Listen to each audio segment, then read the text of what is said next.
BIC podcast in episode number 83. We are back. The Stanley Cup Finals is over. Eric's redemption story denied.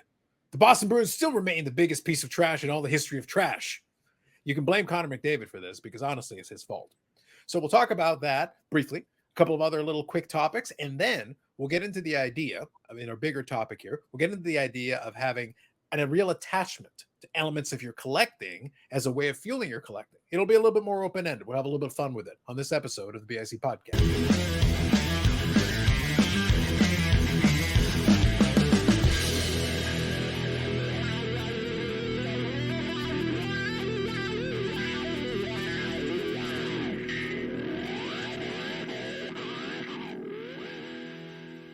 All right, I'm working my way back towards it. Eric is guitaring. We're well on our way here. We were back this past weekend. I was able to do the live stream and we finished it off and we had some fun with that. So we definitely were able to work through that. It was kind of an interesting week, especially with the holiday weekend and everything, but it's worked out. So as we're recording this, it is Canada Day. So thank you. So happy Canada Day to everybody that celebrates, especially Eric in the Canadian Protectorate state of Massachusetts. So yeah, it's all of us, really. The fireworks will be going off any moment now. So we'll definitely have that. Yep. Listen, anytime. You can light yourself on fire and run down the street if you need to. I give you full authorization to go for it. Yeah, I still though I did a quick little bit of research on what Canada Day was, and it's really nothing. And it's not your independence because you're actually celebrating still that you belong to England. So it's not your Independence Day. I'm very confused of what the day is all about, to be honest with you.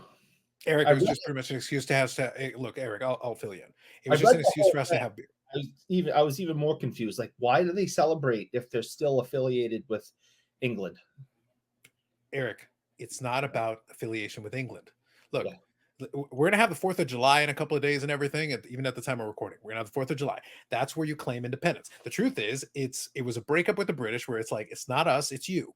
And then that was it. It's like you're sitting there going like, independence, they're all the way over there. You think it's like, oh yeah, we're gonna send our army. No, you sent like 3 guys in a canoe. You're sitting there celebrating that you defeated 3 guys in a canoe. This is like the history of the Boston Bruins franchise. What are you celebrating? You didn't win shit. You didn't do anything. But I can try if you want. Like, it's fine. See? The Boston Bruins jokes are so good because Connor McDavid failed you, Eric. Connor McDavid failed you. This was your moment. This was your opportunity. Yeah, it's still very torn because I wanted to be right, which I was, that Florida would win. So I was right. But at what cost? The cost wasn't worth it. I was very torn. Yeah, I'd rather have had the Bruins off the schneid. But they will last yet another year at least. Yes, the Hindenburg-like ending. You know what I learned? Status example. What I learned from the Stanley Cup Finals this year is that since Carlos likes to give a lot of crap, and he is a Dallas Star fan, to Jason Robertson about the fact that sometimes he doesn't score points, or he'll have like a hat trick one game and then disappear a couple of games. But the NHL proved in this series that you can go a third of the series and not exist in like 2 of the most important games of the series, not even exist, and still win the Conn Smythe Trophy. So that's what I learned from this series. An interesting takeaway. I think that's fair. So your strategy. So if we're clear, that means this next season we should look forward to Jason Robertson because he disappeared for 2 consecutive playoff years. And so we're hoping we can mathematically. He had a good playoff year this year. It was better, but we'll give it a little bit of this. It's a little bit of this, but improved. Just remember, the Conn Smythe is not for the Finals MVP; it's for the playoff MVP. Yeah, it's for the. I think they should, like I said in the text, they should really rename it to Consolation Prize. That was fun. Wow. Yeah. So now you know. We'll come back to this when we get closer to the hockeys. But for now, we'll spare you the rest of it. But yes, so congratulations to the Flow Riders.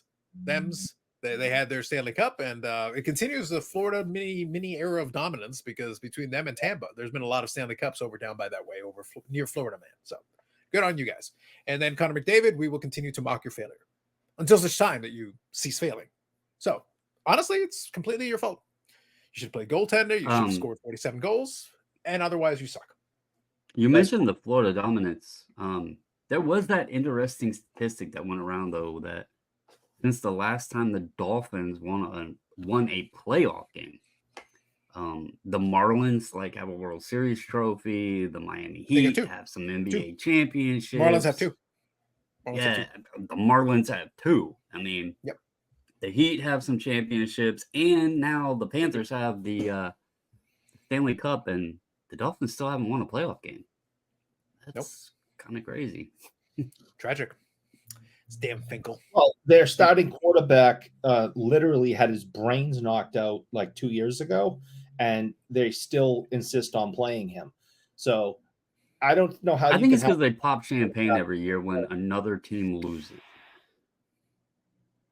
I think they're. So you're saying that their variant on Schadenfreude is frowned upon by the football gods. Mm-hmm. It could be a curse. You sit there like, just let somebody have an undefeated season, be a good sport about this, and you can win something. Yep. There's still time. The Chosen Rosen is out there somewhere. And former Miami Dolphins quarterback, the Chosen Rosen, he's still available. There's still a chance. And will remain so. just we'll come back to that in a second. Okay. So a couple of things we wanted to talk about. So we talked about that. Indirectly made fun of the Miami Dolphins. We can thank Brandon for that one. Discord special right there. All right. A couple of things I want to touch on real quick. One of them is that I actually last week, I want to say, let me make sure here, 26th. So it was last week. Okay. So last week, I actually did a COMC order to get some COMC cards I had. The reason I'm mentioning this is that when I do it, so you've got the little counter that's items ahead of your order. That's how they kind of measure like how close you're getting to getting your item. It was like 11,000. So I didn't pick the fastest and I didn't pick the slowest. I picked one of the ones in the middle, one of the ones in between. And I'm not going to say anything definitively yet, but it's under 3,000 already. And it's been like a week, which is actually pretty quick. So I'm sitting there looking like, interesting. Okay. So we'll see. But like at the rate it's going at, it's the estimated ship date is July the 25th. So I'm like, we're way ahead of schedule based on the way that counter is going down rapidly. So I'm going to keep an eye on it. I will report back in a future podcast episode here. But if they get it out in the next week or two, that would be a very impressive turnaround, especially considering how slow they've been with getting some of the cards out there. I'm looking forward to it. I want to get this because it'll definitely help me chip off some items off my checklist. Medano collection, some of the wrestling cards. By the way, I had somebody, Eric. I'll direct you to it because we need to gang up on this person. Someone there had the audacity to try to suggest that the wrestling cards is wrestling. I'm offended. Who said something that's stupid? It's in the comment section, Eric. I will direct you to it because we must denounce this man. We will denounce this man who does not know how to state it and write it correctly. I am offended, and this will not stand. This will not stand. I shouldn't. This will not stand. It's probably 440 flips or something. Unacceptable. Listen, all I'm saying is for once and for all of y'all need to understand it is wrestling. That's right. Brandon knows this. In the South, this is the pronunciation that has been given to us. We accept it for what it is. That's what it is. And speaking of which, I won't spend much more time talking about this, but this past weekend, yesterday, was the Forbidden Door pay-per-view from AEW. I enjoyed it for what it was. It was a little bit of a mixed bag for some of it, but it was enjoyable. But the dentist has returned. They had a big return for the dentist in time for me picking up some great cards for the dentist PC. It's like probably good because it probably saved me some money, Eric. I lucked out. I was able to pick it up. She's been gone for almost a year. So it was like, oh, and then it's like return. I was like, well, good. On the one hand, about time. Number two. So I'm looking forward to that. But number three, that probably saves me some money because I was able to get it, out of sight, out of mind. It is a lot easier to pick something up when somebody's out for a while. So I'm looking forward to that. That'll be fun. Also going to keep, like I said, I'll give updates on the COMC thing. We'll see what happens with it. It is a mixed bag of cool stuff. So I'm hoping if everything comes to pass, I'll be able to showcase that mail day on the channel in the next couple of weeks. So we'll see. We'll see how that one works out. One more thing I'll touch on real quick as well. Obviously, we're in a little bit of a mini lull period, although things will start ramping up as we get closer to the National.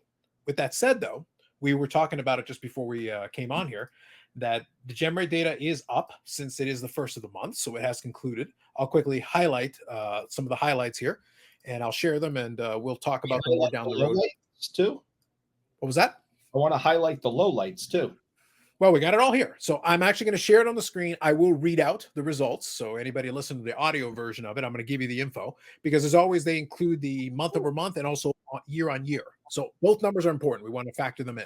All right. So first one, PSA is down about 15%, but that's still 1.16 million cards, which is a ton. That's still a ton of cards. Yeah. They didn't run any specials or anything, so they're probably just trying to keep from being backlogged at all because they always play around with the specials whenever they want to get their numbers up. So we'll see what next month looks like because I think they just triggered a special and some modern stuff, if memory serves me. I forget the specific, but there's a special they may bump that up a little bit. CGC cards there is down about 3%, so basically negligible for them. They're basically about where they were last month. And then SGC went down for the same 15%. So I think they'll be fine in terms of that. But the important numbers, and then our good friends at Beckett, Eric's favorite, is down 11%. To 52,000, which is still a lot, honestly. 52,000 considering the mistakes they've had. Now, here's an interesting stat, though, an important stat. Beckett, so I gave you the month over month, but Beckett is down 30% year over year. So, comparison to last year, 2023 June, all the other ones are up year over year. So, even though PSA was down this month, they were up 16% versus this time last year. CGC card was up 105% versus this time last year, which is very impressive. Even CGC was up 53% year over year. So even though all of them were down this month, still compared to June 2023, all of them are up. The only one that's down is Beckett. Everything's down during the summer. This has been a trend in the hobby since day one. There's more going on in the summer. People aren't sitting around their house trying to stay warm, or they're out on vacation. They're doing all that stuff. And the disposable income's going other places, etc. As soon as the fall hits, you'll start seeing, the numbers start going up, except for Beckett because they're a dumpster fire. But, this is routine to see, the summer months, the numbers are a little lower. They'll go back up in the fall without question. The winter, they'll be soaring again as people are sitting around going, oh, well, it's kind of cold out there. Maybe I'll go sit in the office and look at some cards and send some out. But well, also you got to factor in the next series of shows that are going to come up, including the National. Like I said, we'll touch on the National again in the next couple of weeks. The National, I don't remember if they're doing on-site grading. I think they are. I forget. But regardless, they take in a bunch of cards for submission. This happens. Like even you'd think on a smaller scale, the Expo. Most of the years, they did the on-site grading this past fall. When they did on-site grading, they put a lot of cards through there. But they also taken a lot of cards for submission. And you say like, but that's, the Canadian card show is like, they did tens of thousands of cards in a market that's 1/10 the size of the American market, 10x that. Even if I say 10,000 cards, by the way, it was more than that. But even if I say 10,000 cards, Eric, that's like taking in 100,000 cards at the National. Like it's a massive number relative to the market that we're talking about. That's a lot of cards coming in the door in one shot over a couple of days in one place, in one time. So, and in reality, like I said, it was tens of thousands. It was more. So I think they'll get a little bit of a bump, especially with the National coming up, because there will be folks that will drop off. Dealers will drop off a stack of 200, 300, 500 cards in one shot. They'll get graded, and enough people do that. Guess what? That number will look pretty good. We'll see how Joe looks. I'll be curious to see if they don't get a little bump up for that, and if they do any specials or anything leading into it, it may also give it a little bit of a bump for July. But the yearly numbers being up is good. That shows that the hobby's strong. To be up 105% from last year, I mean, that's huge. But we know where that number's coming from, right? Those are TCG, very strong TCG. Right. But also those, some of that is former Beckett clients that have said, okay, I'm done. I got to move on to someplace else. And they're spreading out. Those people who are done with Beckett and have left, they're spreading their consumerism to the other companies. Something why you see growth in those other ones as you continue to see Beckett drop from year to year, because those customers have to, they have to, quote, have to go somewhere. So you see the other companies' numbers are going up. Beckett's is going to continue to go down. But you got to think, though, Beckett wasn't like, the grading numbers are way higher than they've ever been. So Beckett's customers, like, that's not all that we're seeing with the inflated numbers there. You're going to get a little bit of bump from that, but it's not causing this huge jump that we're seeing now. Right. I said some. I'm not saying it's 100% the reason why. There are other reasons. Like nobody puts the Pokemans and Beckett's slabs, right? I mean, well, the funny thing is, so let me correct you on that. The 30,000 of that 52 is TCG and non-sport. Like, so there is a very strong. Basically, TCG is keeping Beckett solvent. They're keeping them, propping them up, because CGC also has the same thing, TCG and non-sport. And I have to go take a look and see if I can see a better breakdown. But I'll tell you one thing. They only did like 13,000 sports for CGC, I think. Yeah, very low. And I'll say this, and this is where it gets kind of a little bit interesting here. And let me see if they broke it down by this. Okay, so here we go. So I can tell you, and this is kind of interesting. They've got it broken down in the category where you've got, because one of the categories they've got is boxing, I guess, wrestling, and maybe MMA. So PSA has the biggest one in that category. SGC there has, I think they do it by thousands, so not a lot. SGC is barely there. Beckett's barely negligible. CGC is barely there. So PSA is pretty much the only one that does a lot of that. But what's interesting is that I know that there's at least some interest from the COMC perspective. You can submit directly through to PSA and CGC right now. I know I put some of the wrestling, pronounce it correctly, wrestling cards that I get from basically from EPAC. Some of them I'll put in through CGC just because the price is fair and I like the holder and it looks good and that, but you don't have to do that. The point is I like doing that because I can get it relatively inexpensively. And then when I'm done, I can have it all shipped out. When I get that COMC order, it's going to have some CGC graded wrestling cards, but it's only because I like that. I don't have to do that, but it's something I like to do, especially when it's a PMG, especially when it's a PMG that's a nicer shape, because some of those PMGs get nicked up in the corners and edges and it's a little trickier. I might have a few 10s in the PMG category, maybe a few. One thing that I wanted to mention here that I was kind of looking around at. So SGC's number at 147, that's actually what they were doing in February and March. So they had a jump in April and May, and then they're back at February, March numbers. So it's not that concerning. They just had a little, and they also were behind those months. Like their turnaround time was heavier.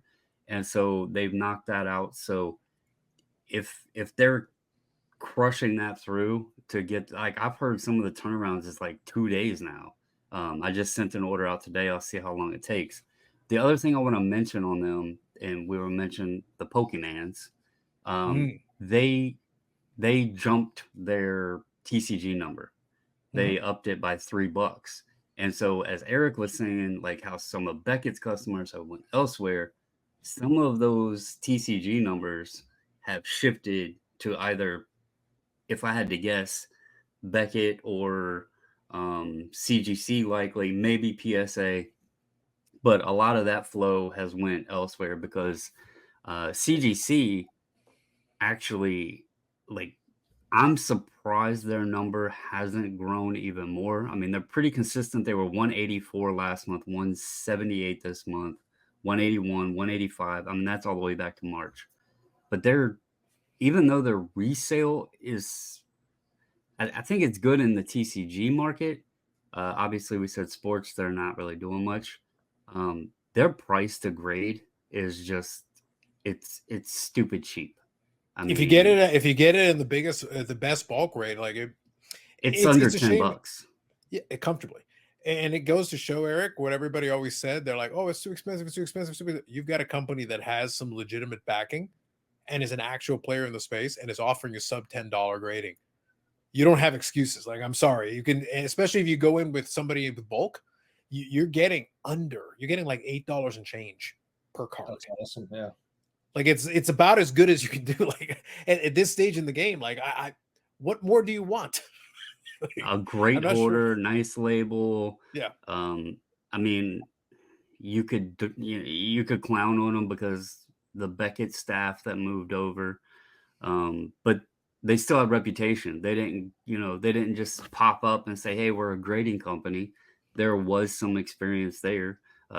Two of the top graders from Beckett came, and the company itself's been around for probably, isn't there coin grading or something longer than PSA's even existed?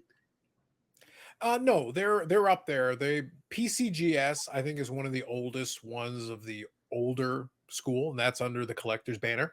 But I think it's NGC. I think that's with Yeah. CGC. I think it's NGC, but they've been around a long time too. They have a lot of Yeah. history. They have a lot of cachet. They're kind of the SGC to PCGS's PSA, but they have a lot of respect. Like they've been around a long time. They have NGC are not frowned upon. They're respected. Right. They got respect.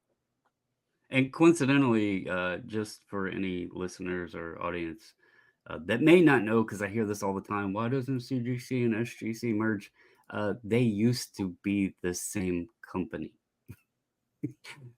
SGC was owned by Certified Collectible Group way back when, and they abolished sports card grading. That's when Dave took them into a solo entity, and he took over the company. And now, of course, collectors purchased it from Dave. But you hear it so often, why, CGC is doing great and TCG and SGC is doing great in sports. Why don't they, why does the CGC buy them? And it's like, well, they used to own them. So it's always an interesting tidbit there. Well, the interpersonal history though plays into that. I think a lot of folks forget that there is an we've talked about it in the past. If we always the joke was and to this day I still hear it from time to time. They'll be like, "Why doesn't somebody buy Beckett?" Well, Eric is a little short on cash. That's the reason why. But the other reason why is because it's not a simple transaction. It's not a simple transaction. Even if you want to, even if you think in the back of your mind, I can fix this. Okay, great, and I have enough cash to do it. Great, I'm happy to hear it. There is still the point that it's one company inside of a conglomerate that owns a couple different companies, and it's not like it's their top priority to deal with the Beckett problem. It's a rounding error on their balance sheet overall. Realistically, that's why they're not like this. There's no urgency to resolve everything and throw money at the problem. The reality is that if you want to do a deal, it might be a little bit more complicated. At the time when collectors picked up SGC, it was a simpler deal. You picked up the phone and you talked to Dave Foreman. And if Dave Foreman was willing to come to terms with the deal, you knew who you needed to speak to if you wanted to get a deal done. It was straightforward. It doesn't mean he has to do it, but at least you know who to talk to, and at least you know who you need to convince. And if he was convinced and he got what he wanted, clearly he did, you're good to go. But with Beckett, okay, so who do you talk to? Eric, obviously. Eric gets a vote. But other than that, who do you talk to? Like who else has to be part of the decision-making process? And that's the problem. It's not straightforward. You call the local penitentiary, you get in touch with the owner of the conglomerate, and you talk to Eric, you got to get his sign off personally. But after that, who do you talk to? Like who else has to sign off on this deal in order to make it happen? Here's a serious question. And I wouldn't have thought 4 years, even, hell, you look back 2017-ish when Beckett was like the dominating force. I wouldn't have thought this would have been even a question on the docket. Do you think there is another company that will wind up getting to the monthly volume higher than Beckett? And will we eventually see Gemrate plug that number 4 spot in with another company? Because, I mean, 52,000 isn't... It's pretty weak. It's not a lot, but the thing is, it's still number 4 comfortably because the next. So Neo has a good relationship with the guy from Gemrate. The name escapes me, so I apologize. I don't remember his name. Right. But he's got a good relationship with him, and from time to time, he'll do his Gemrate video, and as part of the Gemrate video, he'll talk about HGA. He'll talk about Arena Club because they can pull some rough data. They've got a little bit of information they can pull, but the numbers are so minuscule. All they've got is HGA, Arena Club, and coaster makers. Like that's all that's left. So, but then you add them all up, and they still don't get the Beckett's number, which should tell you what the gap is between even Beckett, while a weak number 4, is still comfortably number 4. Like they're number 5 and 6 are way even behind that. Well, I'm not talking next month, but will we see one of them? The question to pose to both of you. Will we see one of, if Beckett keeps, I mean, they're 30% year over year decrease right now. if they keep going the opposite way and one of them companies, even just a little bit, can grow up, will we see... So Brandon, the problem is it's not a little bit grow up. The three of them combined aren't even close. If I add the three of them together, they're still not close. As much as I'm just curious, I'm curious what the numbers are for KSA. Now they've been around for a long time. They're a black box. I don't think KSA knows the numbers for KSA. Yeah. They've been around for a long time. They have.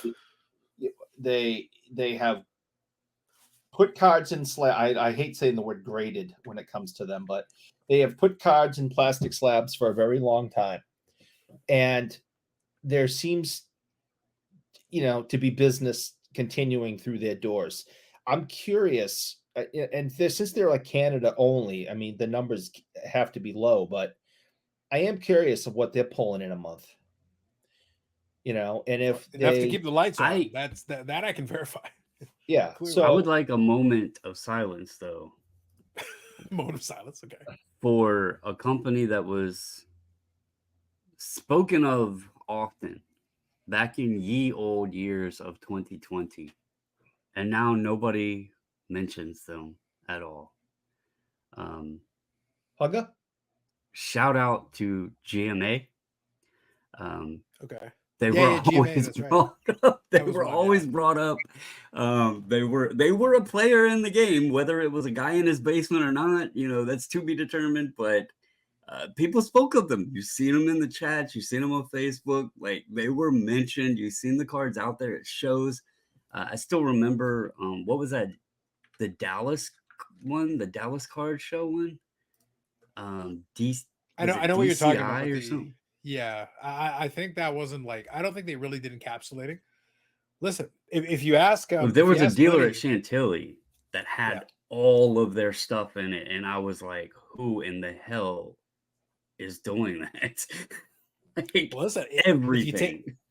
If you take the propaganda number, ISA claims they do tens of thousands of cards. Oh, yeah.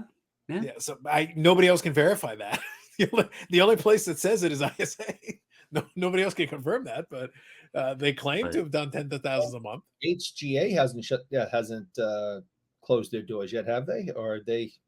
No, they're still around, but they were part of that list. They were part of that secondary list that I said that Gemrate can kind of pull a little, but the numbers are low. Like, the numbers are very low.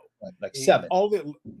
But that's why I say, like, all these other ones do not have, even, like I said, even combining Arena Club and whatever. Arena Club has done a couple of little promotions and stuff where they were able to bolster it. But part of it is, I think, my theory, strictly my theory, it sounds to me like it's them submitting cards to put in their own repack product. So, like, you got that. And then you got the coaster makers, and they bolstered their numbers by getting Pokemon cards that randomly are going to appear somewhere at some point. And that Pokemon grouping bumped that number up by multiples. Otherwise, it's like it's not there. It's just not there. So that's why I say you've got two companies that have some very interesting ways of coming up with inflated numbers, and even with inflated numbers combined, they still can't match Beckett's number, which is crazy if you think about it. But so technically, Beckett remains legitimately the number 4 simply by existing. I can't say anything more than that. I would like to know who is sending them 50,000 cards a month. Well, I know Eric sends 48,000, so I got to figure out who does the other 2.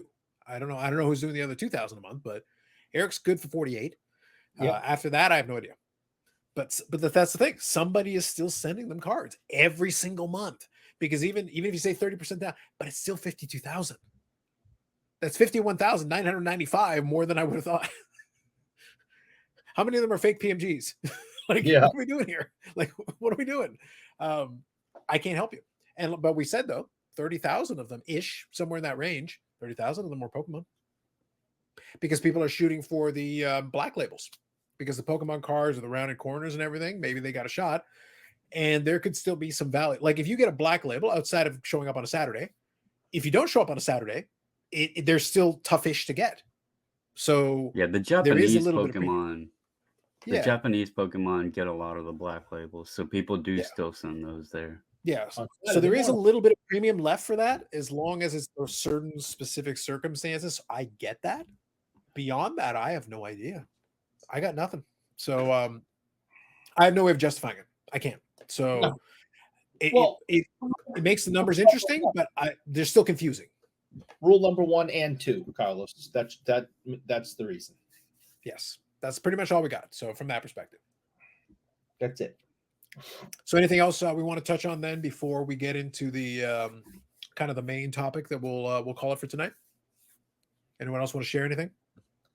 Before we get into that, I do have one question, and I know none of us Go ahead. do the basketball as much. I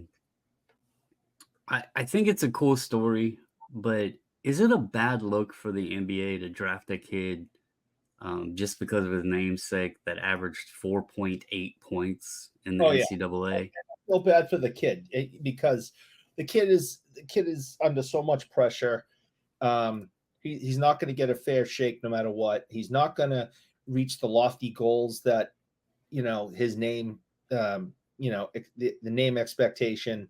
I think it's a horrible situation that his father put him in.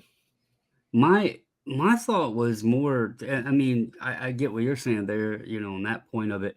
But what about all the kids that actually didn't get drafted or could have had that draft spot that actually had like way better performance careers or whatever in the NCAA, and they missed their chance because of a kid that his name.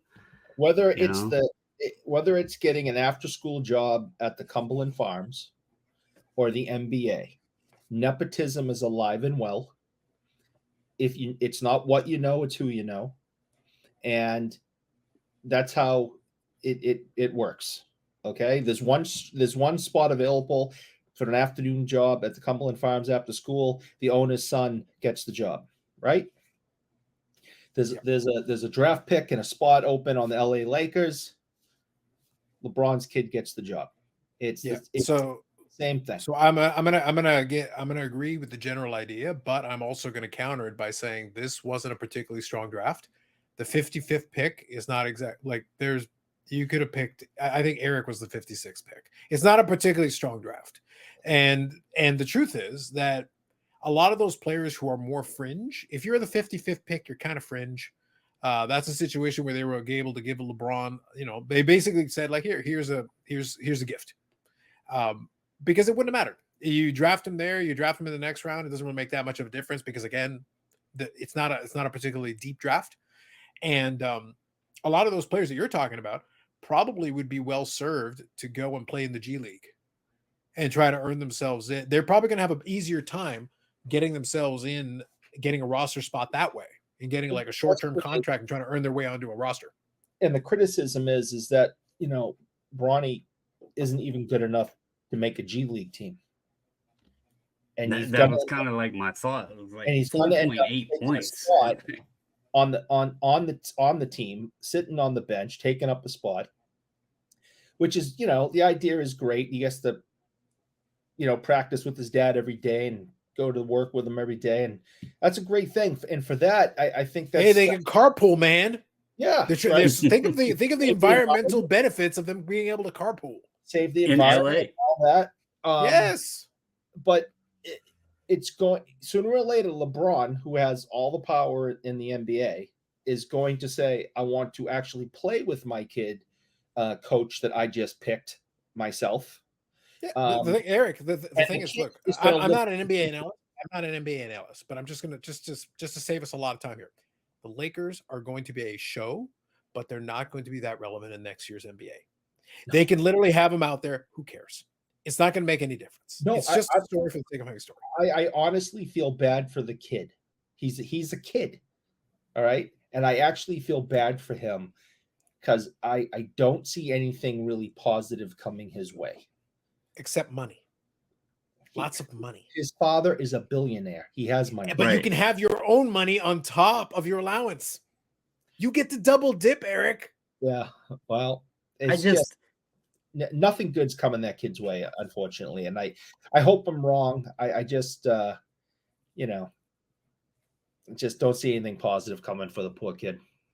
I just wanted to throw the question out there because when I it was kind of expected that he was going to wind up playing with LeBron, but then when you just see it all, it was like, should he have even been drafted? I mean, But Brandon, I think to kind of put a button on my point though, just so we're all on the same page here. Like I don't even know how many rounds the NBA draft goes. I forget. I have no idea how many rounds they go. I thought it was just 2. Yeah. Whatever. So the point is, they didn't use their first round pick on it. They whatever it was. If they had drafted him in the 47th round, somebody would complain about that. Like I don't know. I don't think they have that many rounds. But the point that I'm getting at is, even if they had drafted him on the last possible pick that they had, somebody would have complained. Oh, but what about, you're not going to make the roster either, other guy that could have been picked for 55th. You're not making the roster. For them, it's like, who cares? Oh, but you're wasting a pick. You're wasting a pick that clearly no one cares about. I think there's two. I agree with you 100%. I agree with you 100%. They don't feel like they lost that much, is the point. Right. Like, they felt like they could throw that one away and just. We're talking more about the nepotism and the club itself and how it's going to affect the team. I'm talking about this young kid as an individual.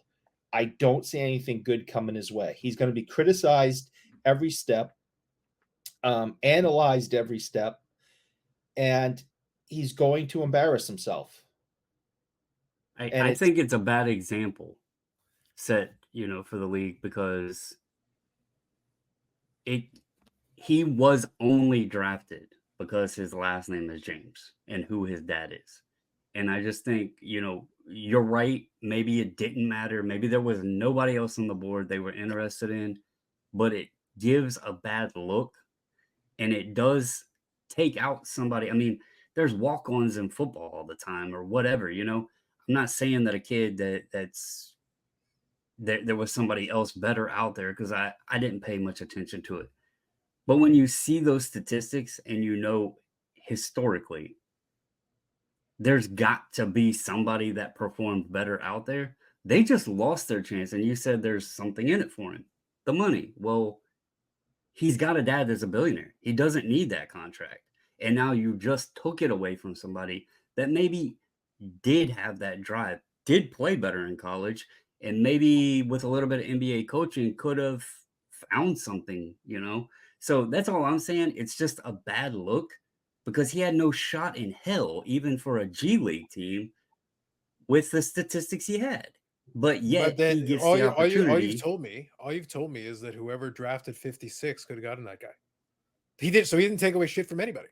The 55th pick that would have been otherwise could have been drafted by the 56th. The very next team that gets to take a pick. Well, then the NBA needs to they just need to cut their draft in. If there's not players that are coming out of college that are worth being filled 2 rounds to come into the NBA that are better than 4.8 points, then the NBA just needs to have one round to be done. Just on his team, never mind a top 10 player in college or whatever. I mean, he's not. I mean, he's better than us. He's better than probably the average person on the street. But is he NBA draftable good? No. Here we go. I found it. I found the answer to the question. I found the answer to a question. There were 58 total picks. That doesn't matter, though. There's 100. It does. Literally, it's the 4th from the last pick. They literally could have just drafted Eric. So there's nobody else in the NCAA that was, or even in France or Germany or anywhere, that was better than 4.8 points a game. And they were drafted 56th, 57th, or 58th. There were 3 more picks after that. So they got drafted anyway. College and developed. The only person who lost that was the 59th pick. They should have. He should have stayed in college and developed his game, but LeBron's running out of time, and he wanted to play with his kid, and he orchestrated the whole thing. There's going to be a lot of negativity coming their way. LeBron is used to negativity. What? Something related to LeBron having negativity? Outrageous. It's not about like the pick or the waste or any of that shit. The story is great. We all knew that story was coming. We knew that LeBron, if another team said, hey, at pick 54, we're going to take him just to piss LeBron off, LeBron probably would have went to the team. Yeah. just to play with him. We get that. The point is, it's a terrible look for a professional league that a player gets drafted like that just because of his damn name. Yeah, we're not talking about the Griffies when they did it, right? Because Junior, right, his father Was good. was a really, really good player, and Junior's people discuss as being, top 10 all time. That's completely Ripken different. Sr., Ripken Jr., Billy Ripken, all decent players. Right.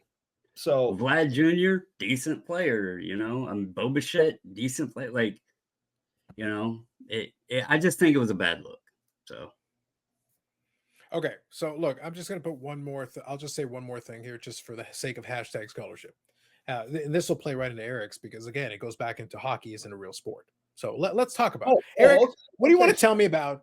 What do you want to tell me about hockey great, legend of the game, Taro Tsujimoto? What do you know about Taro Tsujimoto? Taro Tsujimoto is Yes. the greatest draft pick in the history of the Buffalo Sabres.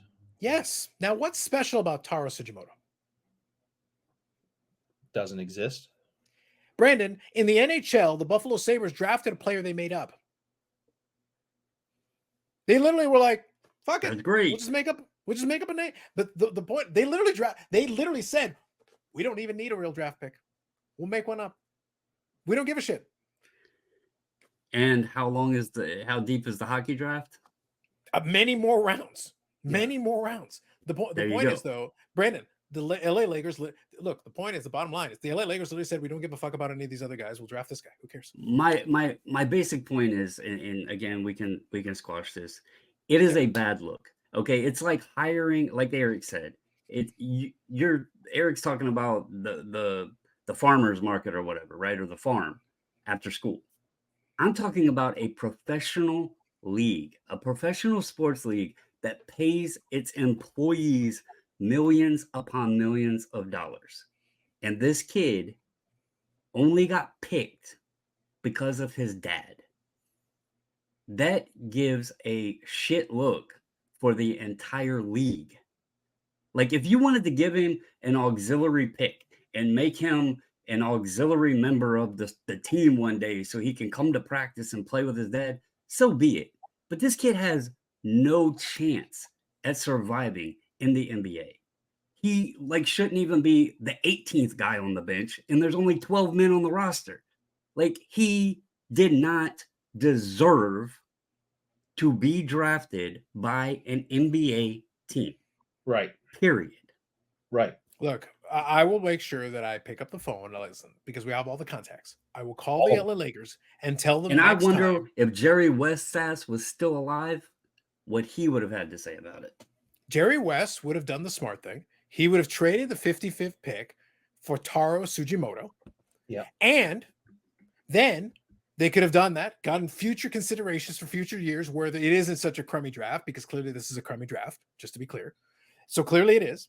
And then you just bring him on as a free agent and cut the last guy on the bench anyway. Like, it's the same shit. Like, if they sign him as a free agent and don't even draft him, what's the difference? Does that make you feel better? If you sign him as a free agent and cut the last guy on the bench? He shouldn't have been signed. Like, he does not even deserve an NBA jersey. They were going to do it anyway. He can wear his dad's jersey. But they were going to do it anyway. Brandon is more about the principle of it. I know. I'm about you damaging this kid and putting him in a really bad spot, and you're about the league and drafting and in the team, and does it matter? So we're having like three different debates, and which one of them involves Connor McDavid letting us all down? I think we could all agree with that one. But I bet Taro Tsujimoto would have won Game 7. Oh, he's the greatest drafted player. This is honest to God true. This is true. If you go to a Buffalo Sabres game, you will find to this day, many people wearing Sabres jerseys with his name on the back. Goat. It's hysterical. #GOAT. Yeah. Maybe they should just call him Bronny Tsujimoto and they would have fixed everything. That's it. But imagine paying $200 for a jersey and a name and number on the back, and the person doesn't even exist, and you just do it. Imagine spending money on an ultra modern baseball player just No. because you like them. No, it's called Brad. All right, so can I get to the main topic now? Are we good? Are we satisfied? We all agree the correct answer is the Lakers should have drafted Taro Tsujimoto. And then we would have all been fine with it, and we would have all moved on with our lives. Correct. We all agree. Yes, I think we all agree. All right. So what I was going to touch on was basically the idea was, and it plays off the theme that we discussed in last week towards the tail end there briefly. And it's the idea of, and this isn't limited to one person, but obviously we had the examples given in the Hobby Palooza and other places. But it's a consistent theme. It's not like I've heard of this is the first time I've ever heard of it. It is the obsession of a group of folks related to who like to collect a certain way, and they say to themselves, "Oh, but you shouldn't collect this way." Well, we'll take it in a slightly different direction. We'll focus on this. And the idea is the notion of your actual interests, you're having passion for it, or a legitimate, attachment is the word that we were using, attachment to whatever your collecting category is. And we gave a lot of examples. Player collecting can have the attachment. Oftentimes you can explain it. I followed this player, blah, blah, blah. And as a result of that, then, I built my checklist, more expansive, less expansive. That how you get to it is your own business, how you want to do that. Or I collect the team because they're my favorite. And that's the attachment. And that then explains everything else that I do. Yes. Eric's example. And he's going to injure himself any moment as he flails this on. But the point is that the attachment is important, though. This is an underlying collecting principle as far as I'm concerned. Because the passion that we had a moment ago for Brandon's favorite basketball player, Bronny James, and Eric's favorite hockey player, Taro Tsujimoto, GOAT, #GOAT. The point is that attachment or that passion, I think, is an absolutely key ingredient to making the collecting thing work. So being all serious, the attachment is extremely important because it lays the groundwork for everything else. If you're not attached, then you're just fulfilling a checkbox. You're going to like, okay, well, I'm supposed to collect this. This is what I'm supposed to collect. These are the GOAT cards. I got to have one of these. We talked about this in the past. You're a hockey collector. You got to have a Gretzky rookie. Well, why? Well, because you have to. But what if I don't care about Wayne Gretzky? Like, I can respect what he's done. I'm not interested. I don't care about the card. Doesn't interest me. Don't like the card. Not interested in the card. I've owned 2 of them. I use that example because I've owned 2 of them in my lifetime. 2 of the O-Peaches. And I sold them both. And I don't regret that for a second. Now, I do wish I got more money for them because in retrospect, if I had known the timing, I would have waited a little bit longer, held on to them a little bit longer because I could have made buco bucks. And mine weren't even high condition. But I could have made, Eric, I could have made a couple bucks. It would have been pretty couple of years ago, man. A couple of years ago, like, I too soon, Eric. Too soon. I sold too soon. But the point is, I had gone out of my way in my collecting career to avoid the card, and I had 2 copies. So, but that one example. Other people would be like, oh, you should get this card. And I'm like, okay, why? Oh, but it's like a legendary card or whatever. And that's fine. The question is, am I interested in it? Do I have some kind of an attachment to it for whatever reason? Maybe, by the way, if I'm collecting the set, okay, I'm interested in building the set. Therefore, this card fits as part of that set. The logic is there. That makes sense to me. Or I'm a player collector and I'm interested in this. By the way, as a player collector, you don't have to get every card. I don't have to be engaged or interested in every card either. Like, that doesn't have to be, oh, but you're a player collector. Yeah, but I have some autonomy to be able to make decisions here. There's this whole vast checklist potentially. Maybe not all of them speak to me the same way. So I'm attached to the player, but I'm not attached to this brand. I'm not attached to this product. I'm not attached to this, style of design or whatever it is. So I'm interested in general, but not on this one. This one doesn't do it for me. So I still have some attachment, but not enough to make it worthwhile me spending my money. But if there's zero attachment, you're literally just, this is part of a checklist of cards. You got to get it. If you're a real collector of this sport or this team or whatever, you got to have this one. I don't subscribe to that theory. That is not my deal. So open-ended. I just gave a couple of examples and different things, but please. I'll give you an example of what you just said. If you are a Boston Bruins collector and you collect Boston Bruins, there is one thing that you, quote, have to have in your collection. And if you don't have it in your collection, another Boston Bruins collector is going to be like, where is it? Where do you keep it? Oh, no, I don't have one of those. What do you mean you don't have one of those? You have to have one of those. And what I'm talking about is this. And I have many of them. You have to have Bobby Orr flying through the air, May 10th, 1970, Mother's Day. Trip by Noel Picard, scoring on Glenn Hall, Mr. Goalie. You have to have that somewhere in your house. So it really would be kind of weird if you went into somebody's man cave that was, a Boston Bruins collector, something like this, right? And there was nothing, not an 8x10, not a 16x20, nothing. If you didn't have that in your collection, it would be seen as a little weird. But what if you're like, I don't care about anything that happened before Ray Bourque showed up in 1979-80. I don't collect that stuff. I don't care. Blah, blah, blah. I wasn't born. I only pay attention to stuff and that makes sense to that person. But the majority, even though I truly believe collect what you like, it would just be, it'd almost be like a void. Like, how can you not have that on the wall when you have 70 other things hanging up in your man cave, and you don't have that as a Bruins collector? It's blasphemy. As OMC says, how bizarre. But does that make, I mean, again, I agree that that's not the way it should be, but you understand my point? Like, if you go into a Bruins man cave, you expect to see Bobby Orr diving through the air. I prefer to call the Bruins man cave by its technical name, the Valley of Sadness. That's usually how I refer to it, but you may call it a man cave if you wish. I will call it the Valley of Sadness. Damn you, McDavid! Mm-hmm. So I'm gonna. This might piss some people off, but more so than the Valley of Sadness. Yeah. So I didn't watch the whole thing of that happened on Hobbypalooza, but I've heard bits and pieces, and I know that there's other people that have talked about it, and I have since recently done a video, about Willie Mays, the Mays rookie and everything. We've discussed it a little bit on here. I have had what many would call some iconic, air quotes, vintage, some might even say grail cards, and I have moved off of them.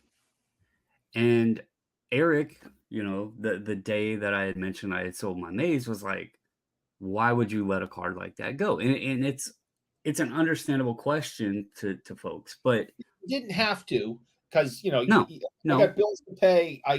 This is what this stuff is for. If you don't have to get rid of it, why would you get rid of an iconic card that most people would die for? And the answer is simple. Why did I buy it? And the answer, when you look back at that, was I was buying a lot of stuff. And I think that we as humans are constantly changing creatures, okay? There are some people that will not let go of anything. Once they have obtained it, they borderline hoarder, maybe self-appointed hoarder, whatever. I was going to say, it sounds like hoarding. Yes, go on. Right. There are people that think that as a collector, you must own everything. The checklists are just compiling, and you got to complete them all. I was buying a lot when the chaos was ensuing and the opportunity was there, and my reasoning of my collecting changed. And Carlos you mentioned the Boston, player team collecting kind of thing. I'm going to use yes. I'm going to use Dallas Stars. I'm going to use them as an example. I am a recent fan of hockey, okay, within the last couple years. And so where Carlos is a big Mike Modano collector, I cannot sit here and BS anybody and say, yeah, you know, I'm a huge Mike Modano fan. He was a great Dallas Star, yada, yada, yada, because I never watched the damn guy. I would be bullshitting people by saying that. Was he a great player? Yes. Is he a Hall of Famer? Yes. Is he, what have y'all said, one of the best American-born players or something? Well, he has the 2 records. So for American-born players, he has the goals and the points record. See, and I knew that by listening, you know, to conversation. But as a Dallas Star fan, to Eric's point, you know, Boston Bruins might think you got to have that Bobby Orr flying through the air thing, but somebody that might just be new to hockey didn't witness that. So they have zero memory of it. They have zero tie to it, zero attachment to that photo, because in their time of collecting, in their time of being a fan of the team, they didn't witness that. They didn't experience that. That's just a cool moment in Boston Bruins history. And I think the same thing can be said with cards. You know, older folks, and y'all can say that I'm from this, you know, revolutionary period, but I wasn't around when the Honus Wagner was out. Okay. Unfortunately, because that would have been awesome as hell. But is it a cool card? Absolutely. Do I have any tie to Onus? Absolutely not. The one thing that I remember about these cards is the same thing I think most all of us remember about these cards. Seeing them in the Beckett magazine. And why did we ooh and all over them in the Beckett magazine?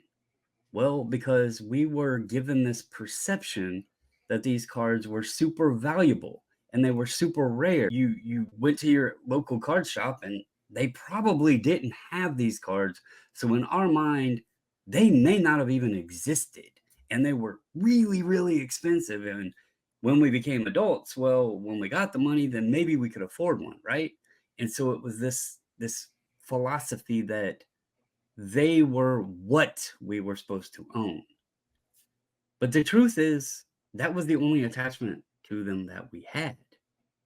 What did we have attachment to? Well, the 84, you know, Don Mattingly, or maybe Kirby Puckett, or Ken Griffey Jr., or Frank Thomas. Those were the guys that we watched. Those were the guys that we had the attachment of pulling out of packs. Those were the guys that we were trading with our friends and stuff. Today, and there's a comment that I want to share here from my video that I did on my channel, because I think this clarifies a lot of what we're discussing here. The channel or the commenter's name is Fudge the Globalists. I'm not getting political. That's just their name. Wow. But it says, as a lifelong sports fan, but a newer collector in their mid-20s, just speaking for me and everyone I know my age in cards. No interest in vintage at all. Will never spend the prices to get them. I have no attachment in this. That's why I wanted to bring this up, and it falls directly in what we're talking about. I have no attachment, and to be honest, the paper, no chrome, no number, no color, and few autos is just meh to me. I didn't watch any of those guys play. I wasn't born, so no interest. It doesn't mean the respect isn't there, but I'm not thinking about respect with my wallet. I'd rather buy the player I watch on TV right now or have before in my lifetime that I was attached to. And I think that is the key. We are from that 80s, 90s period. Are those cards rare? No, we know they're junk wax, but we remember those guys. And I have a full display case that is 80s and 90s players. And it's one of my favorite cases because that was all the cards from when I was a kid, you know? But to judge people on what they collect because it's not what you say they should collect, I've probably said it at some point during my YouTube And I recant those statements because I've had to rewind my thoughts. And just as that commenter said, collect what you enjoy, collect the people that you're attached to, collect the stuff that has a meaning to you. Don't just do it because a magazine or somebody else told you that you should. You know, that's bullshit. I think it's fair. So before I go over to you, Eric, I'll add one thing because I think the comment was good. And I think I like that they included the respect doesn't extend to my wallet. I'm paraphrasing, but I think that was a very good takeaway here. And that's important. Last week, I was a little under the weather. Obviously, you all know kind of why if you follow the channel, but I am feeling better. And part of that is now I have a little more energy, so I can kind of say what I really wanted to say about it. And I touched on it last week, but one of the things I said, and I stand by it, is that we all have so first the obvious, we all have our own journeys, but the also obvious is we all have different budgets. We're all operating with different financial or time constraints. There's only so many hours in the day, and there's only so much money in our pocket, unless you're Eric, in which case he has unlimited funds, especially for the like button. But the point is that we all have certain constraints, which means that oftentimes we make choices, and the choices are, look, $100. You can spend it on A or you can spend it on B. There's no judgment on what. It's not my job to figure out for you which is better, A or B. That's up to you to figure out what that looks like. Maybe A makes more sense for you. Maybe B is the better choice. Or maybe there's a third option. Maybe there's C, and that's actually the best option of the three, and that's the direction you should be going. My response, and a long time ago I started down that path, is you know what? It's your money. You make that choice. If you want my advice or you want a suggestion or you'd like some thoughts and you're asking me, I'll give you my opinion. I'll share some thoughts or some things to think about. It's still not my choice. It's not my decision. And maybe I'd advise you to go with something that would be completely contrary to my choice that I would make. Maybe I would be A all day in those options, but you choose to go with B because that's the preferable option for you. And I would support that decision. Why? Because it's your decision. It's your $100. You should choose the thing that will give you the enjoyment side of it that you want. I think that's fair. The other piece of the puzzle as well is you have to decide what your collection should look like or what the end result that you're shooting for is or what your goals are or whatever that is. But it's going to look totally different than my vision of what I want to accomplish on my side. And it should, because we have complete different ideas. I always joke with the guys and everything. We always joke about the Chosen Rose in PC and everything. Oh yeah. we were joking about it before I came on because I still have the card on the desk. Because frankly, this card, I get a kick out of it. And for folks that are on the audio version, this is from 2018 Spectra Football. And I think it's just called the vinyl. I think it's just the vinyl 1 of 1 or whatever. Gold. It's whatever. Is it Gold just vinyl? gold? Yeah. Yeah, gold vinyl, exactly. So that's the 1 of 1. So this is the only one of its kind. Now, you could argue, given the career of the Chosen Rose, you shouldn't spend $1 on it. I did anyway. Why? Because it amuses me. And every time I have a conversation with someone, look, it's a great conversational piece. They're like, why would you even, why? It's very clear, like that career is not going. That's not the point, Brandon.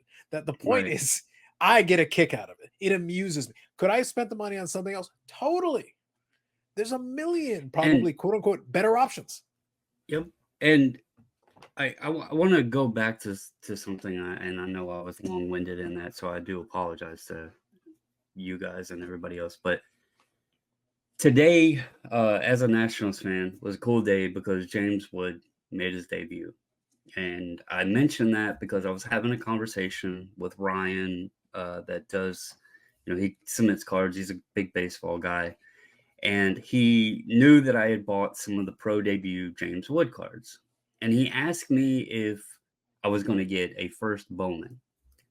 And it actually has made me think, and I mention this because of the change and progression that we all, I think, have when we're collecting. It's a long journey, and we're going to do things and change things often in it.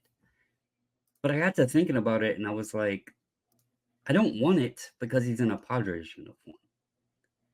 And it got me thinking about that wall back there, and when I was buying and, all of the first Bowmans of the roster in 2017 and everything. And it reminded me that I didn't really want to buy the Trey Turner because he was in a Padres uniform. And, Jason Worth's first card was in Orioles, and it bugged me then, but I still did it because I was like trying to achieve this little, buy the whole roster. But today I have zero interest in buying the James Wood first Bowman. And many people would say, well, that's the card you need of them because they're going to be like the most valuable in all of this. I don't want it. I don't want a card of the guy in his Padres uniform. I don't want Juan Soto in his Padre uniform. I am a Nationals fan. I'm a fan of these players. You guys are player collectors too. And I know I heard, I forgot who it was. What was it, Jason, during the Hollypalooza? I can't remember if I'm incorrect on this, but there was somebody I've heard recently say it's silly when I hear people that won't collect Griffey in the Reds uniform. And I That would can't have been remember if it was Jason. For that, it would have been Jason because he looks for okay, bargains and opportunities and cool cards. He can right, accept those other uniforms. right, and I respect that as a player collector, but it's also part of this hobby how we all do things different because there are a lot of nice Reds Griffies out there, but I remember when Griffey left the Mariners and went to the Reds, I hated it, and I look at it as the same way. I still remember to this day the day Shaq left the Orlando Magic and went to the LA Lakers. I do not like Shaq stuff in the Lakers. I prefer him in the Orlando Magic uniform. And he only had a couple years in Orlando, so it is tougher to find. And if anybody wants to fact check this, it was July 14th, 1996. Happened to be my 16th birthday. And that's how I remembered it because my favorite player left the team and I couldn't be a Laker fan. I felt like I was going to be a bandwagon fan. And so I started rooting for Kevin Garnett and Stephon Marbury because I thought that duo was kind of cool. So yeah, I mean, my point is to this whole thing, we do change as collectors. I think if you're not changing, if your interests don't change,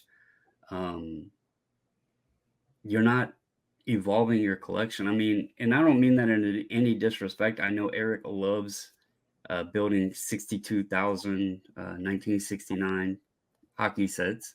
And Oh, that's bless his you for bringing passion. it up because I was going to literally segue over to. So, on behalf of not changing, on behalf of being static forever in the Valley of Sadness, Eric Sanderson Noor, could you like to opine and chime in? Please, the floor is yours.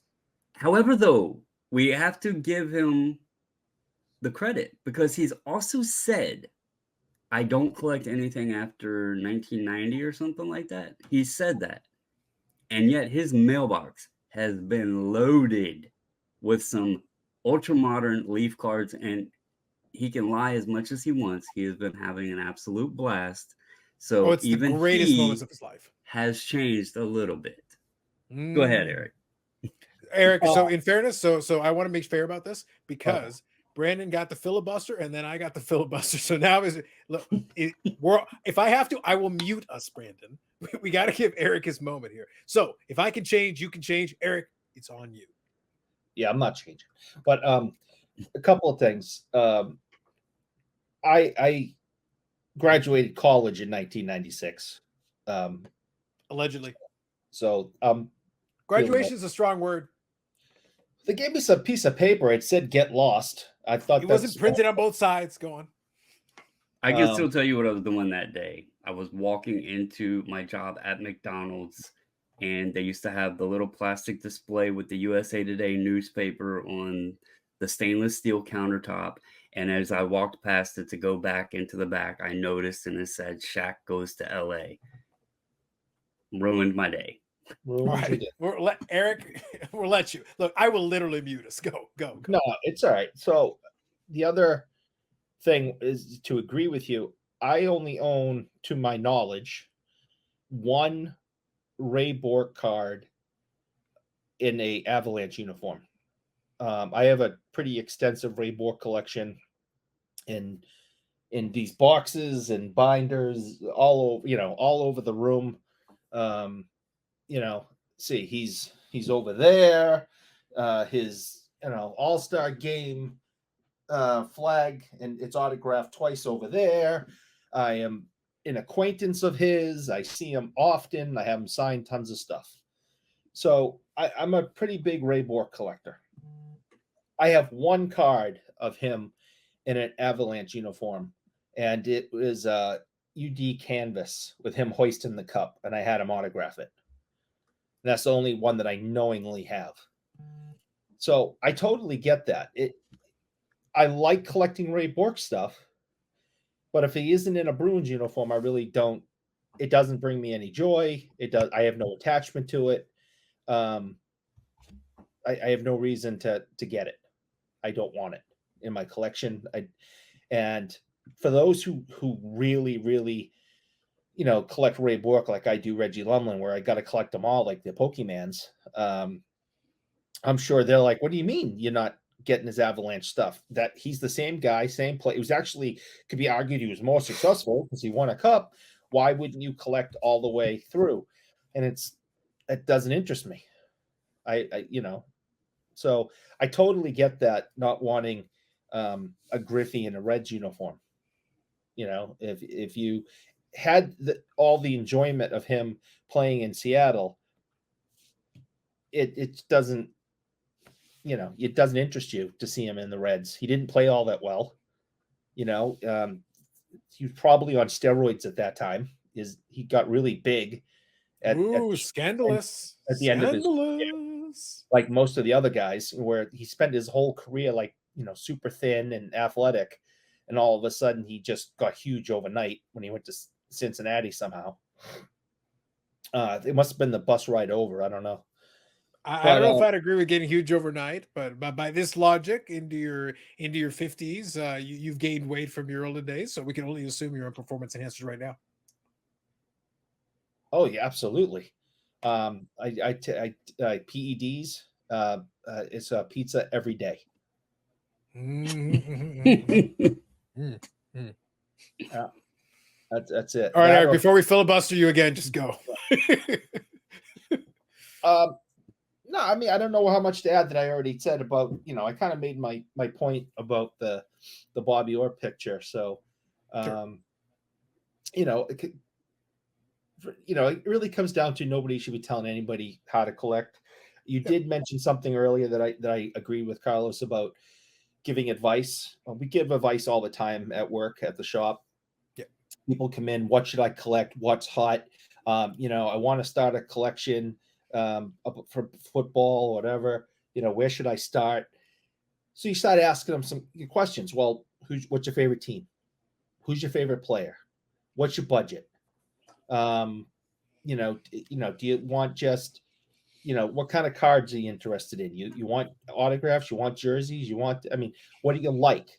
And a lot of these people just want us just to tell them. Mm-hmm. They want to walk in, say, I want to start collecting cards. What do I, tell me what to get. And they want me to go, this one, this one, this one, this one, this one, this one, and this one. That's $300. And I go, okay, great. Thank you very much. And out the door they go. And it's like, that was an easy sale. But we try to educate people as much as possible and give advice, but we never start telling people what they should do or question what their likes or dislikes are. I mean, in all my time, working there, I've never heard someone say to a customer, "Oh, that's stupid. Why would you ever want to spend your money that way? Why would you do it this way? Why don't you do it this way? Oh, you can't do it that." No, it's whatever makes you happy. So, can I ask a question for both of you guys? And this is something I just thought of. And when I ask the question, you're kind of gonna get it because of the whole YouTube space.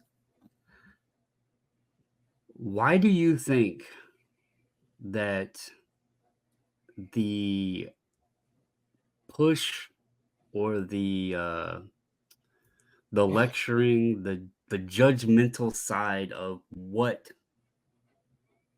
you should collect is so heavy in baseball. Because if you really think about it, you don't really hear anybody say, well, if you don't collect Bill Russell or, Lou Alcindor rookies or whatever, you're stupid. You don't hear that much in basketball. You don't hear it a ton in football, and you don't hear it a ton in hockey. Why is it that those sports are understandable that people like, the 90s to current players, but baseball, it's so judgmental if you're not collecting Mantle or Ruth or, the legends of the game and you're buying the new guys, it's stupid. Why is that? I said this, I think Friday night, is that when you look at the history of sports card collecting, the foundation is built on baseball cards. That is the foundation of this entire hobby. That is what it was built on. And there are people, older people that have been doing this for 50 years or 60 or 70 years, maybe even older, that have a firm belief that that's the way to go. And they helped build that foundation, and they're diehards. And that's the only thing they know. With newer people, they realize that, Ruths and Mays and Mantle have staying power, and there's lots of money in graded high graded copies. And I think it's more of a financial thing, where the older people are the love of the game, love of the history, their memories as younger people, hearing their father and grandfather's stories about these players. And I think that is why it is so militant at times. This generation, these new kids that are, they're running around with their briefcases at the. You're saying the new kids on the block. Go on. The new kids on the block, running around with their briefcases at the shows. You're now understand that their great grandfather, who they may have never met, are the ones that saw Mantle and Mays play. So even their grandfather didn't. So it's irrelevant to them. They're not hearing stories every Sunday on Sunday dinner from their older relatives talking about these great players. I mean, I did. I heard older people in my life as a kid talk about all the greats. With me, it was more hockey talk, which is why I think I went the direction that I did. I mean, I've been hearing Bobby Orr my entire life, even out of my mother's mouth. There was everyone around me. It was all about, the big bad Bruins of the 70s. I never saw Bobby Orr play. I was born in 74. I was, alive for the last 4 years of his career, where the last 2, he could barely skate. I don't remember watching him play. But from what I hear, I was sitting on someone's lap watching him play. But it was those connections and the stories, and here, from grandparents, parents, aunts, uncles, older neighbors, things like that would come over and watch Bruins games in the 80s that I do remember. And it was, this great war kid, he's no Bobby Orr. Then they start telling Bobby Orr stories. And I'd sit there and listen. And I'm like, who's this guy? That's all they ever talk about. So that became very interesting. So not only do I collect Bobby Orr stuff because Bobby Orr is one of the greatest players of all time, but he's also one of the greatest Bruins, hometown Bruins players of all time. And everybody that I looked up to as a young kid, that's all they ever did was talk about him. Mm. So there's a connection there. My grandkids, going to give a rat's ass. Well, unless you tell them about the legend of Hell effing Gill. Oh, well, If you tell them that, like, you know, that's the stuff of that's like the stuff of legend. And what I should have said was my great grandkids, because I could talk to my grandkids about it, but my great grandkids aren't going to have anybody that was even alive, you know, that watched them play. Well, I wanted to ask that question because, and Carlos, if you want to chime in on that. If you don't mind, I'd like to quickly add a note since Eric talked about it. So I think he made some interesting points of it. I think he's right that the background you have on it is critical to answer your question directly. I think part of it is just because the baseball hobby's been around longer. There's been more time for those curmudgeonly guys to kind of develop themselves and, you know, situate themselves in it. I also think that when the boom was happening and the modern was going crazy and going gangbusters and the vintage was going up, but not at the same rate, they were kind of quiet in the corner because the stuff was doing okay. It was doing well. Don't get it wrong. It was doing well, but it was the really high end stuff. It was the, you know, the PSA 9 that sold for a record amount. It was the PSA 9 52 Topps Mantle. That's what I'm referring to. The Rob G card. Which today might struggle to hit that number again because it was a pretty aggressive number at the time. So the idea was that, you know, vintage was had been on this steady upward trajectory, and all of a sudden it like hit this peak, like everything else, it hit this peak. But now, as the modern has come back because the increase was too aggressive, it was aggressive across the board. You know, now they kind of get to sit on their soapbox and say it. But it goes back to kind of the conversation we had before we started recording, and that is. So is it about the money or is it not about the money? Because when you're telling me it's not about the money, but at the same time, your point is that the vintage is held up better than it is about the money. It's about you wanting desperately for sports cards to be, you know, in Canada, we have what's called a GIC. It's a guaranteed investment certificate. You go and you spend X amount, you can go buy it. It will get you 3% a year for whatever period of time it is, 4% a year, 5% a year. Right now, I can get a GIC that's close to 5%. So it means I give $1,000, it will make $50 in a year. Guaranteed. Locked in, I get my $50. Some other investment vehicle, maybe I get it, maybe I don't. Maybe I get 1,000, maybe I lose money. Maybe it becomes worth $900 or $800. But I get a GIC, I'm making $50. Guaranteed, no questions asked, it's locked in.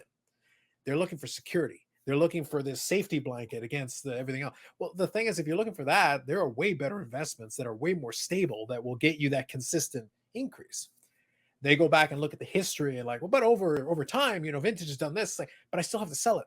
I still have to find the buyer. I have to get the money. I have to do all these other things. There are way more efficient ways of preserving your money. If the goal is financial preservation, there are way more efficient ways to do this. This is actually really inefficient. This is actually a very terrible way to do it. If that's your goal, if that's your idea, because in other hobbies, they take different approaches to it. And like, it's a different mentality completely. Sports cars, we got this weird thing going on. To Eric's point though, as well, it's funny because I kind of think about it. I'm a little bit of an anomaly. Nobody in my family is really a sports fan at all. My mother is the only one who followed soccer a little bit. That's really all it was for her. She could speak to Pele because she was a follower of that. Carlos Sr.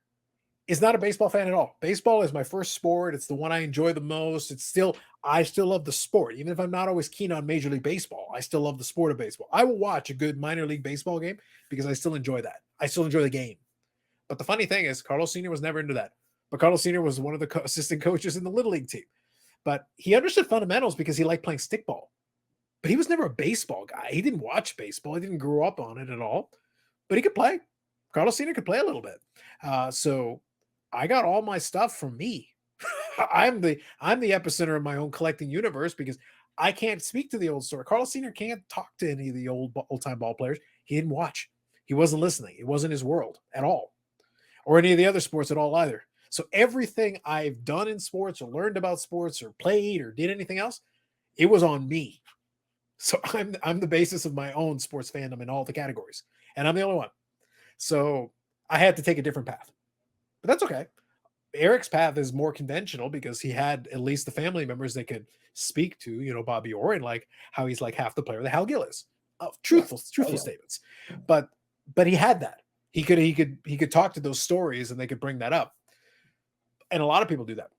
So also to Brandon's point, yes, there's a reason why we'll follow the players that we grew up watching.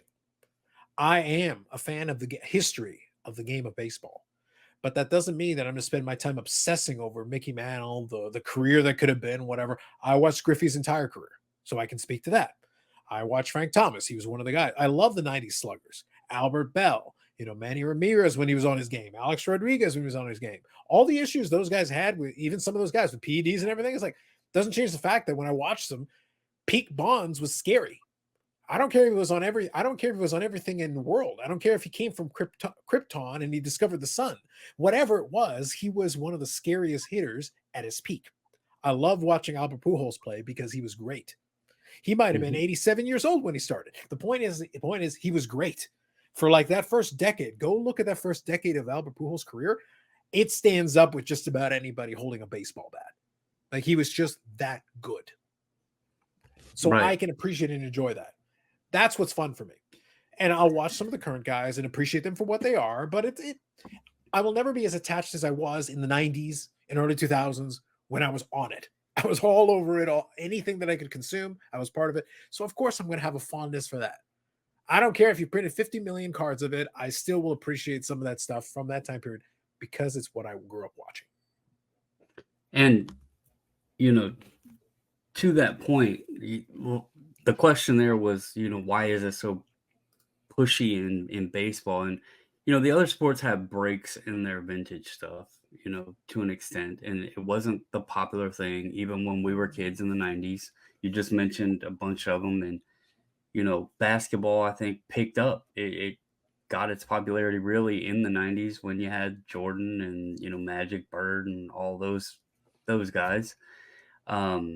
Football, I loved football more in the 90s than I do today.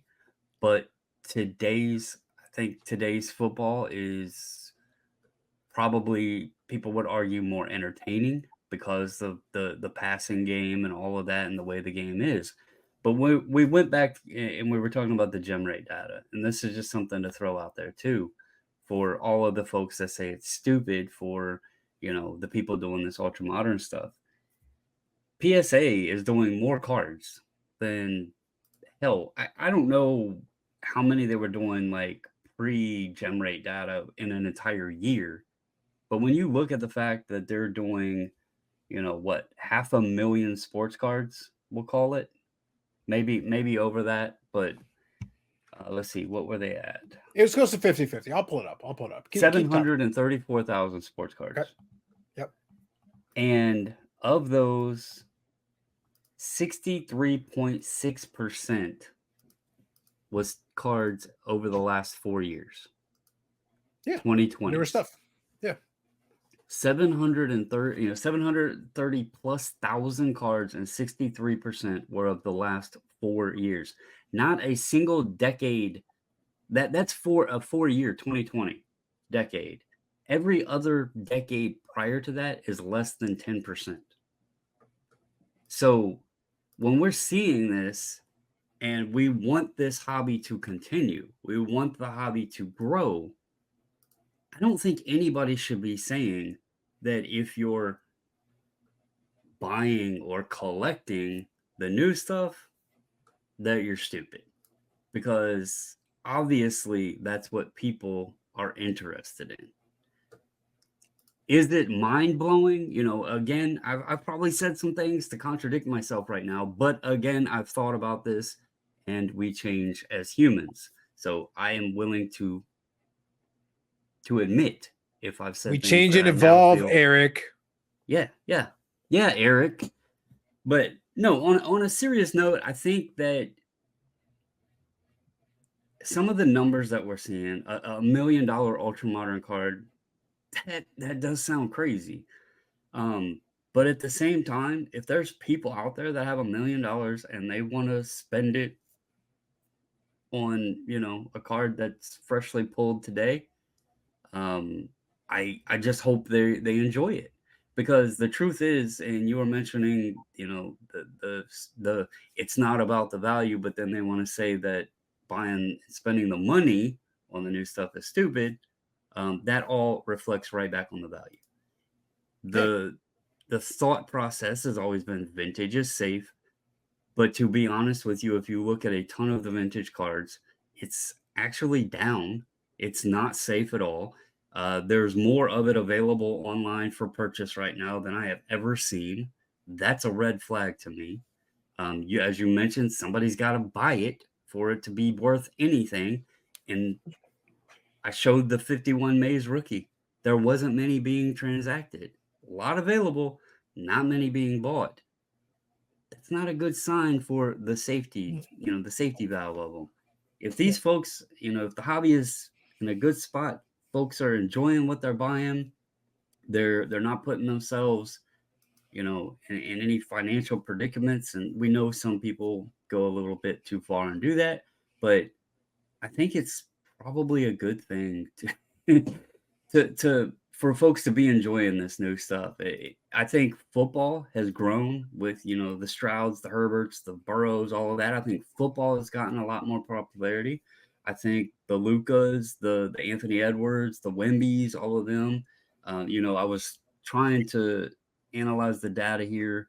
It was 228,000, I believe, baseball and 217,000 basketball.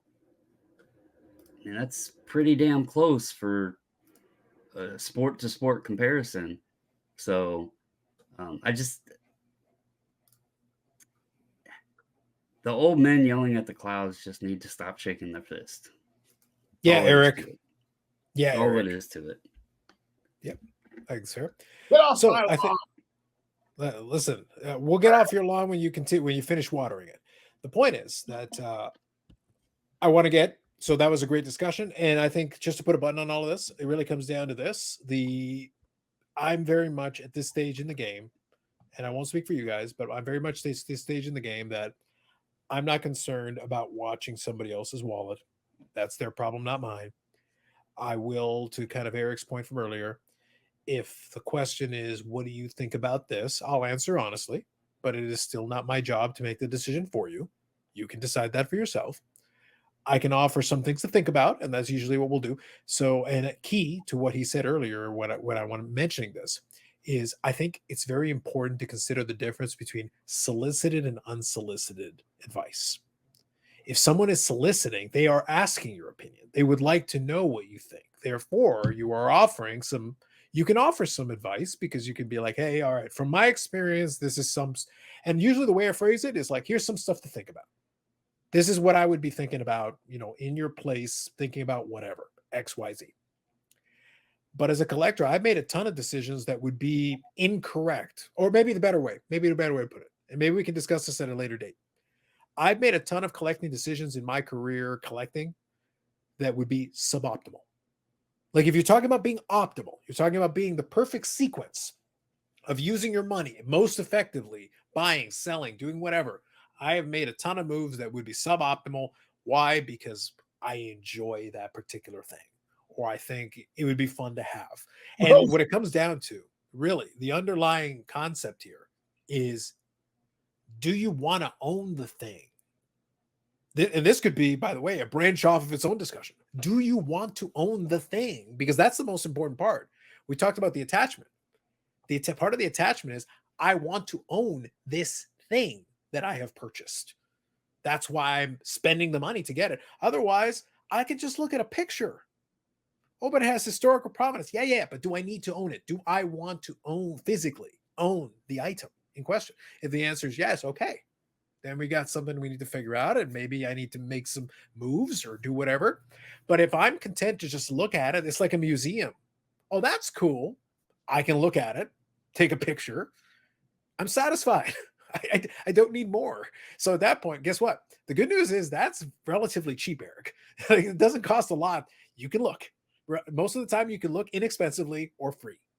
So if it's just a matter of seeing, guess what? I can see a 52 Topps Mickey Mantle anytime I want. I can see 1,000,000 pictures of one. I don't need to own it to see the picture, if that's what I want. Yeah. I have nothing to rebut that. That's right there. And The only time it's different is if you want to physically own it, then we got to have a different discussion because then you got to figure out your own situation. And then that, Brandon said it very clear that, when we were younger, we thought these things were super rare. And now that we're older, we have the interwebs where we didn't have as a kid. And we realize that if you have the money in your bank account, you can get just about anything. Then things are not as rare as we once believed they were. And to Carlos's point, and I think I've used this term before too, we all need to stop wallet watching. I think a lot of times the vintage enthusiasts, I'll call them. Ooh, enthusiasts. Oh, I'm an enthusiast. All right. It's kind of the same thing. How do I put it? Basically, it's a competition. Okay, I'm better than you because I have this, and this. My collection's better than yours because I have this, and this. And they don't realize that the collection that they think is better than this person's, well, that person may not give a shit about having this, and this. So they might actually enjoy their collection a lot more, and they didn't spend near as much money on it. So it's like this little measuring stick contest amongst some of them, and you're not worthy if you don't have this shit. But the truth is, some people may not want it. I think the key takeaway here, and I think Eric will agree with this, the key takeaway is if you want to find something that you are worthy of, something that you might want, perhaps the place to look at would be something like AMG Collectibles, AMGcollectibles.ca, and the AMG Collectibles YouTube channel. And I did a terrible job Hal of this. and Gil? Maybe they do. And the important thing is that I did a terrible job of this because I completely forgot until like a minute ago, and I was like, wait a minute, I haven't said it. We didn't even include a plug. Links are in the description. They're always in the description. There's always information there. I want to apologize and thank AMG Collectibles for their support of the podcast on this channel. I did a terrible job on this one. But there will be a podcast episode, by the way. So we're at the time we're recording this on Canada Day. Later on in the day, probably around lunchtime or the afternoon, there will be the AMG Collectibles podcast episode where we'll talk about some things. I did get some items that I'll be able to share with you, and I'm only mentioning this at the end of the episode because it totally slipped my mind. I'm still recovering. I'm slowly getting my way back to normal. We got back a more normal episode, but I do want to thank AMG Collectibles and also direct you to the things. Link in the description. You can check that out because there will be a new podcast episode coming up this week, and maybe they'll be able to give us a bit of a rundown on how the trade night and card show went since they had them this past weekend, and see how things are going, especially as we get into summer. So we'll end off the episode on that. I want to thank both Brandon and Eric for contributing to that. It was a good discussion. We actually had a good, lengthy discussion talking about a lot of different things too about it. One important thing that I want to make sure we take away, though, as we said earlier, you got to figure a lot of this stuff out for yourself. That doesn't mean there aren't resources available. Asking advice is not a bad thing, but I would never listen to anybody who prescribes things to me.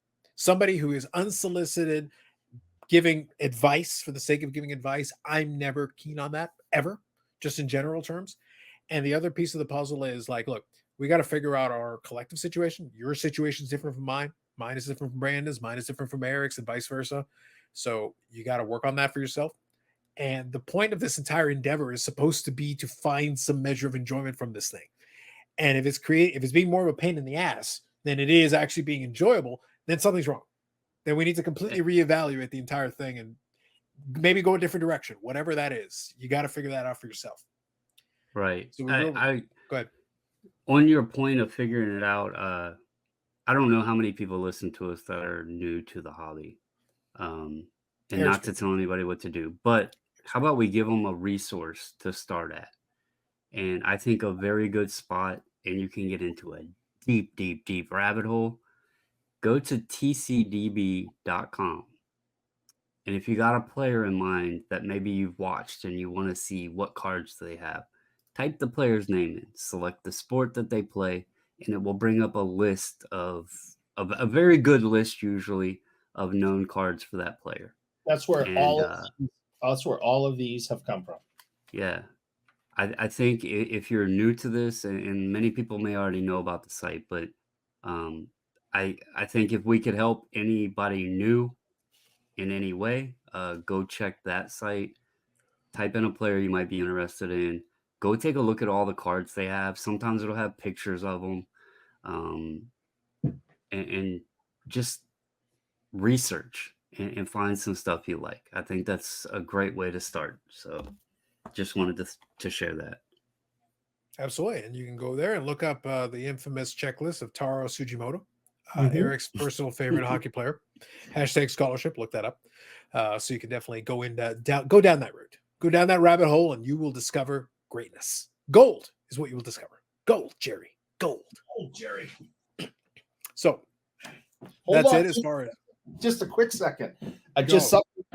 Just Is that a Beckett magazine? Is that a Beckett magazine? Well, he printed it. Of course it's a Beckett magazine. and Oh, so they did release a card? They yeah, it looks like I don't remember the article, but it tells you all about it, right? And that is like a scorecard that they use this guy as the model, right? Nice. And so they his name What is issue is John that? Lee. But What anyway, issue is that? this is January 2021. There you go. In And the height of the pandemic, Brandon, we had nothing better to do than to write an article on Taro Tsujimoto. Yeah, and it's like, where do I know where I could find something on that? And For all the listeners that aren't watching, I just would like to make it known that in 2021, Eric was still buying Beckett magazine. Oh, when there's the internets. I came across this somewhere. I saw Gretzky. I went, "What's that?" And I saw the card, and I'm like, "Hey, what's that?" And then it says that 70s issue, and I opened it up, and I was like, "Oh crap! Now I got to go buy this and read all about this stuff." Oh, and then you're supposed to buy all of those cards because it tells you all about them and how great they are. Yeah, well, I have them all. But yeah, Hashtag influenced. Yeah. Yeah. Now we know why your mailbox is so full. I was gonna say, Jesus, okay. Yeah. Like, No, all right, while Eric is trying to dig himself out of the hole he created for himself. Yeah, even before the show, I showed you the Bobby Orr head that I have. Yeah, we know you like having heads in a box. We got that. Yeah. All right. We'll explain more on Friday. More videos coming up on the channel. Live streams on Fridays at 8 p.m. Eastern Standard Time. We'll talk about it more then. This is more. We're back to a regular episode. For better or for worse, we apologize, and you're welcome, depending on your personal circumstances. So here we are. So here's Brandon, Bobbles and Ball Cards and 540 Flips. You can check out the different SGC reveals, SGC cards in. Sometimes some of us will end up in the chat and maybe help out because we're helpful like that. We'll just throw that in there. And again, he is a known associate of 540 Flips. Something to bear in mind as well. Eric, Sanderson Orr on Instagram. You can find him there. Send all your hate mail to Sanderson Orr on Instagram. Send your corrections to Sanderson Orr on Instagram. And follow up and tell everybody that wrestling is the only way to pronounce that. Wrestling is not a word. That is correct. If you know, you know. Tell the truth. Don't even. We have been fighting against poor pronunciation this show from day one. And we continue to fight against poor pronunciation, and we will not accept it. Brandon, I will not allow it. We're the hashtag scholarship. I just need to know when I'm spelling it. Is it with or without the W? We'll find that on episode 84 of the BIC podcast. We'll check this one out. Thank you all for checking this one out. Also, there is audio versions of it, so we try to describe things, so you'll find that there. And again, thank you to AMG Collectibles and AMG.ca, even though we got in the plug really late on this episode. But nonetheless, it is there, and more information is in the description. Thank you all for checking this one out. We'll catch you in the next one.